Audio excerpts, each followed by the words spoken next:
Guys, Carter 6 drops on Christmas Day. Make sure you go and you support that. Lil Wayne. It'll be on .piff, my mixtapes and all that. Lil Wayne dropping D6. Enjoy the video. This is anticipation for D6. But a nigga smart and a nigga grind. If you know how to do that shit right there and you ain't got no other choice, you can't help. You can't even control getting money, yo. Young Money Entertainment. Well-known artist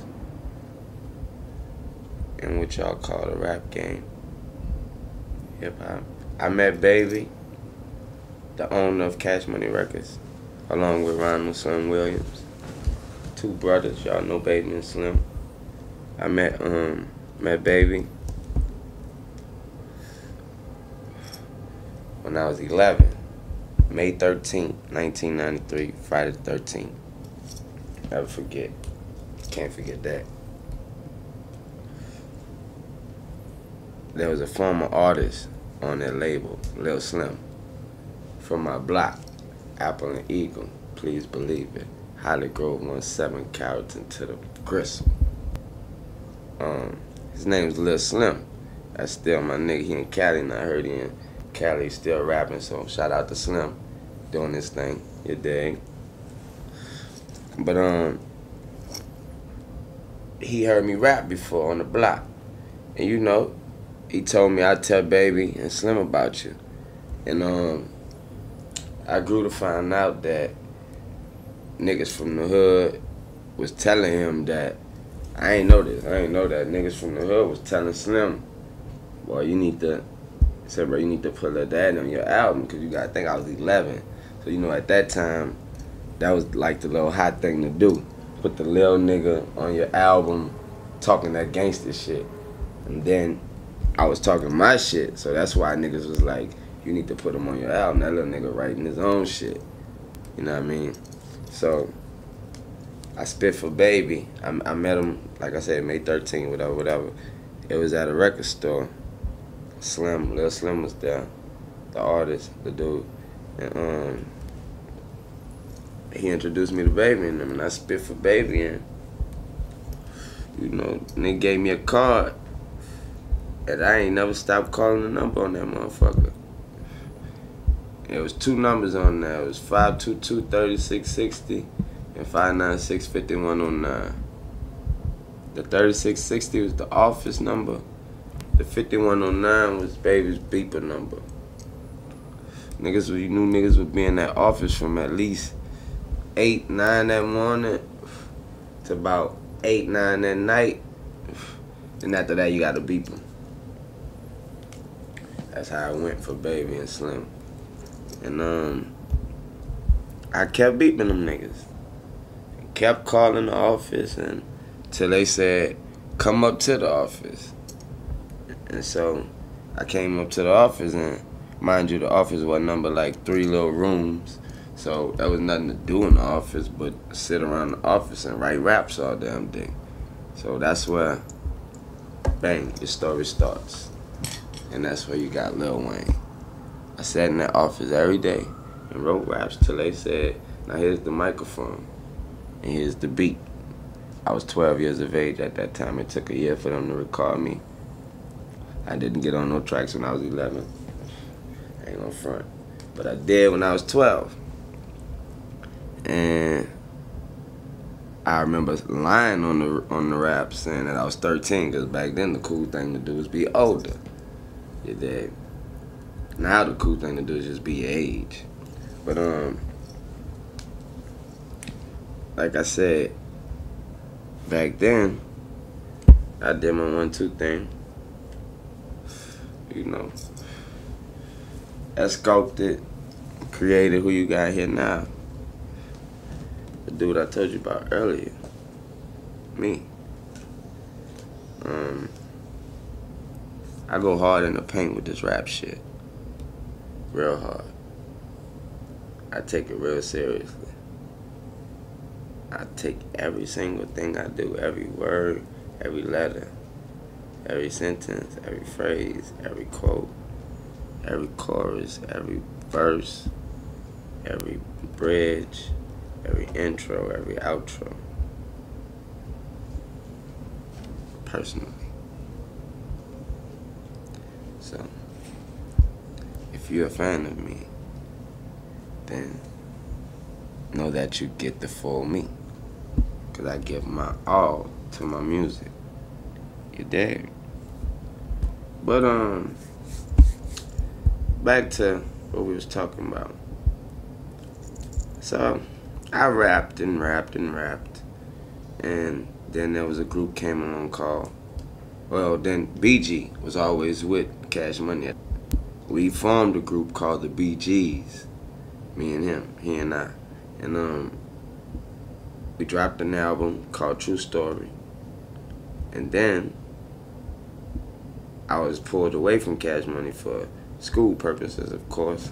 So I went down my school thing, but at the same time, my actions were showing my mama that I want to do what I wanted to do, most of all, and then I would do everything else that came with anything, you know, everything else I was supposed to do. So it ended up working out that way. She ended up not tripping and letting me go right back to Cash Money. And when I came back, I was 14. So by the time I came back, that was the Hot Boys. And so when I came back, well, no, when I came back, that wasn't the Hot Boys. I came back, then we met Juvie and we met Turk. And, you know, we did the Hot Boy thing for a while. We sold a gang of records before we got the deal, a gang of records. And, then I was rounding about 15 going through the Hot Boy success. Then bang, 16 comes and I dropped Block is Hot album. Multi-platinum album. Thanks. I love y'all for that. That was my first solo album. The Block is Hot. 16 years old. Platinum. Appreciate that. Then so now I'm soaking in the success of being platinum and being young and being still in school and all that type of stuff and having the hottest car. My car is better than my teachers and going through all that. So then 15 comes around and now it's time for what you call it, lights off, lights out, lights out. Like one of them did that. Gold. Then platinum, sorry, platinum. Thank you. Then after Lights Out, we come with I was 17 and 17 rounded 18, and then that's when everything kind of fell apart for Cash Money. You know, when people was leaving out and stuff like that, but not. It wasn't at the end of all that. Because remember, they left and then they came back and dropped the album and all that. So, right during all that, I dropped the 500 Degrees, third solo album. Okay. So then you get the 500 Degrees album. That was like a real angry album. That was like, you know, trying to put a lot of stuff on my back at that time and take it on. And that album went gold, right? Right. That album went gold. That was my third solo album. Then you get 19. And here comes all this Carter shit. Yeah, I dropped the Carter. One. It's my fourth solo album. Platinum. What? Platinum. That's where you got Go DJ and all that. Then there go all the talks about maybe he's alright. Maybe he's alright. So when I knew they was talking, I hit him in the fucking mouth with Carter 2 at 21. 21 years old, right? 22. Double platinum. Thank you. That was my fifth solo album. Fifth solo album. And here we are, history. I'm the president of that company now. It's called Cash Money Records.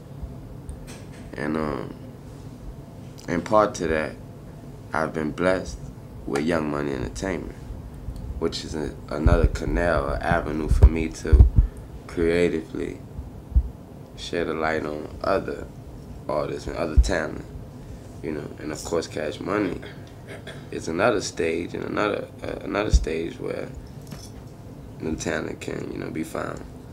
But the reality of my day is, you know, waking up, seeing the sun, getting money till I die.